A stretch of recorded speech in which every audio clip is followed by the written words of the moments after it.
Olá, seja bem-vindo ao canal Escritura Comentada, onde nós estudamos toda semana a designação do Vem e Segue-me. E nesta semana nós vamos estar estudando segundo Nefe, e a designação é o capítulo 1 e 2, designação do Vem e Segue-me, tá? Para os dias 5 a 11 de fevereiro. Mas nesse episódio especificamente nós vamos estudar apenas alguns versículos do primeiro capítulo de segundo Nefe.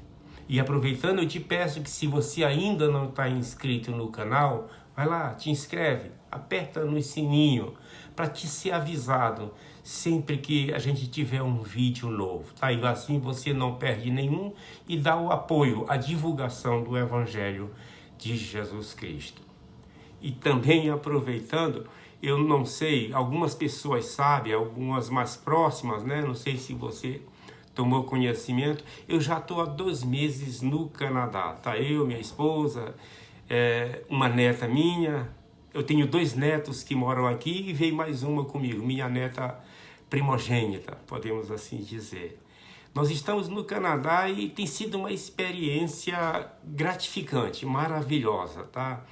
E minha filha, que reside aqui no Canadá com a família dela, ela tem um canal onde ela acompanha todos os nossos momentos aqui no canal. Então, sempre, toda semana, ela está publicando um vídeo novo com as nossas experiências gostosas. Você precisa ver. Quem conhece o Canadá sabe como é bacana, como é gostoso aqui. Quem não conhece, é uma ótima oportunidade de poder viver conosco. Desculpa, tá? Viver conosco essa experiência. Então eu vou deixar o link do canal dela aqui nos comentários, eu vou deixar ele lá no topo dos comentários, tá? Aí você dá um clique lá, escolhe os nossos vídeos para assistir, ou então assiste todos os vídeos. Tem coisa muito interessante, tá? Então, eu vou deixar o link do canal, aí você clica e nos assiste e se inscreve lá também para acompanhar. Nós ainda temos alguns meses de permanência aqui no Canadá, tá? A gente deve estar retornando ao Brasil e com certeza estaremos, melhor dizendo, retornando ao Brasil em alguns meses. Então tem muita coisa para a gente mostrar a vocês do Canadá, da nossa vivência, nossa experiência no Canadá. Eu te aguardo, tá? Te inscreve no canal dela. Agora que concluímos os ensinamentos de primeiro Nefe, nós vamos direcionar nossa atenção para segundo Nefe, tá? Neste livro, Nefe relata a dolorosa perda de seu pai e como essa tragédia foi usada por seus irmãos como pretexto para mais uma rebelião. Este capítulo, ele não só confirma Nefe como líder, mas também atribui um significado simbólico à jornada pelo deserto. Para nós, representando as provações físicas e espirituais. No primeiro capítulo, nós também estudaremos as profecias de Leí, especialmente aquelas que falam sobre a liberdade e a dispersão da semente de Israel. Estas profecias dão um sentido de destino aos nefitas, desafiando sua identidade e papel na história sagrada. A exortação de Leí para que seus filhos vistam a armadura da retidão ressoa para nós como um chamado à responsabilidade e integridade pessoal diante das adversidades. E com isto, nos incentivando à firmeza nos valores e princípios sagrados do Evangelho. Em suas instruções finais concedidas a seus filhos, o profeta Leí diz: tive uma visão pela qual sei que Jerusalém foi destruída. E se houvéssemos permanecido em Jerusalém, teríamos também perecido. Enquanto Leí e seu grupo continuavam a percorrer o deserto da Arábia, o Senhor lhe fez a promessa de que receberia notícias sobre a destruição de Jerusalém. Agora, queridos, após terem chegado à América, o Senhor concedeu-lhes uma visão na qual o destino daquela cidade foi revelado.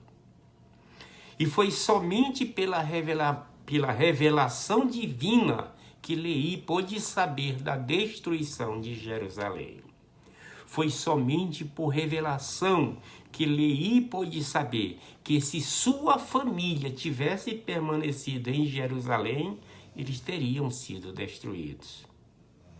Muitos dos ricos e sábios foram mortos, mas muitos outros, como Daniel, Ananias, Misael e Azarias, foram preservados pelos babilônios. O rei havia ordenado que alguns dos filhos de Israel e da semente do rei e dos príncipes, pessoas em que não havia defeito, mas que fossem bem favorecidos e hábeis em toda a sabedoria e assuntos e astutos no conhecimento e entendimento na ciência, fossem levados ao palácio para servi-lo como servos. O Senhor sabia que Leí não seria preservado como Daniel foi. Se ele tivesse permanecido em Jerusalém, teria sido morto. No versículo 5, Leí continua com as suas instruções finais aos seus filhos, que servem também para nós. Mas, disse ele, não obstante nossas aflições, recebemos uma terra de promissão, uma terra escolhida acima de todas as outras, uma terra que, segundo o convênio que o Senhor fez comigo, será uma terra para a herança de minha posteridade. Sim, o Senhor concedeu esta terra por convênio a mim e a meus filhos para sempre, e também a todos os que forem tirados de outros países pela mão do Senhor. Em diferentes épocas, o Pai Celestial designou partes da terra como herança para seus filhos. Você quer ver? Abraão e sua descendência receberam a Palestina, enquanto Moabe e Amon, os filhos justos de Ló, obtiveram uma porção próxima das 12 tribos. Os mansos jareditas e um remanescente da tribo de José foram destinados ao continente ocidental. Na ressurreição, os mansos de todas as eras receberão suas promessas de terra, assim como todas as regiões foram entregues aos seus herdeiros legítimos. No versículo 21, Leí diz uma frase que eu gosto muito e que, contextualizada aos nossos dias, você já deve ter pronunciado algo parecido em algum momento. A frase diz: levantai-vos do pó, meus filhos, e sedes homens e determinados. Vamos ler todo o versículo. E agora, para que minha alma se regozije convosco e meu coração possa deixar este mundo com alegria por vossa causa, para que eu não vá para a sepultura com pesar e dor, levantai-vos do pó, meus filhos, e sedes homens determinados em um só pensamento e um só coração, unidos em todas as coisas, para não cairdes em cativeiro. Lamã e Lemuel eram adultos em idade, mas imaturos em caráter e desenvolvimento espiritual. Eles tinham atitudes infantis, eles murmuravam, eles fofocavam, falavam mal dos líderes, resistiam à autoridade e desprezavam valores espirituais, constantemente recorrendo à violência e se vitimizando para justificar suas ações. Porém, antes de apontar os erros de Lamã e Lemuel, devemos reconhecer que muitas de suas atitudes refletem comportamentos presentes em nós. Infelizmente, na igreja estes padrões são comuns. Algumas pessoas priorizam seu prazer pessoal, desconsiderando valores espirituais. Evitar responsabilidade é valorizado, enquanto o sacrifício em prol dos outros é desconsiderado. A dedicação ao Evangelho e a prática de boas ações são coisas opcionais, muitas vezes relegadas ao segundo plano. Caros portadores do santo sacerdócio, é crucial entender como detentores do sacerdócio de Deus, não podemos nos perder. Como Moroni 9,6 mostra, temos uma missão a cumprir. É essencial sair da inércia e agir com determinação. Em 2 Nefe 1,26, diante das lamuras de Lamã e Lemuel, Leí, um pai amoroso, continua a ensinar seus filhos. E por ele ter-vos falado claramente, haveis murmurado. Dizeis que ele foi severo. Dizeis que ele se enfureceu convosco. Eis, porém, que sua severidade era a severidade do poder da palavra de Deus que estava nele. E o que chamais ira era a verdade, segundo se acha em Deus, a qual ele não pôde refrear, tendo-vos mostrado corajosamente vossas iniquidades. Algo que precisa ser aprendido e compreendido. A palavra de Deus é mais cortante do que uma espada de 2 gumes e divide juntas e medulas. Em certas circunstâncias, é necessário empregar a palavra com clareza, especialmente diante de um público desatento, vamos assim dizer. Jacó, por exemplo, expressou pesar ao confrontar com franqueza os iníquos de sua época. Mórmon, por sua vez, empregou a dureza da palavra até que ela perdesse efeito em seu povo. O Salvador Jesus Cristo não hesitou em confrontar os escribas e fariseus, chamando-os ao arrependimento. E até mesmo ele repreendeu Pedro com firmeza ao dizer: para trás de mim, Satanás. Você lembra dessa passagem nas Escrituras, né? Nesse momento, o Senhor estava corrigindo Pedro por sugerir que ele não deveria cumprir sua missão de morte e ressurreição, que são os elementos fundamentais para a expiação.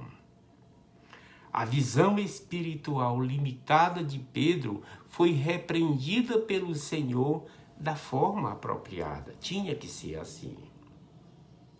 Em continuidade à sua despedida, Leí promete a Lamã e Lemuel que se dessem ouvidos à voz de Nefe, eles não pereceriam.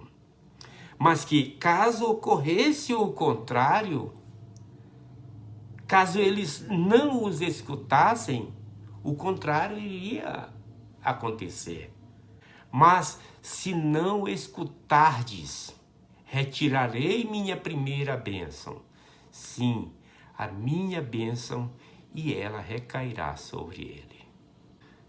A tradição de conceder a bênção e o direito de primogenitura geralmente recaía sobre o filho mais velho na estrutura patriarcal. No entanto, em circunstâncias específicas, essa prática sofreu algumas modificações em certas situações particulares. Um patriarca, nós estamos falando não do ofício, tá? Mas do chefe da família. Ele tinha o poder de abençoar seus descendentes ao invocar as bênçãos dos céus, ao conferir a primogenitura a um de seus filhos. Por exemplo, ele estendia as chaves e os poderes do sacerdócio à próxima geração.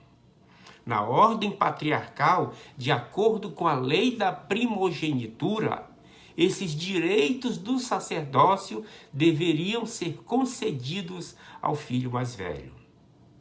Porém, a história de Jacó, Efraim, Nefe e outros ilustram que a primogenitura não é um direito automático, que não está baseado na linhagem, mas sim uma combinação complexa de fatores, incluindo dignidade, habilidade e o plano divino. Esaú e os filhos de Leí, Lamã e Lemuel, perderam a primogenitura devido às suas escolhas e atitude.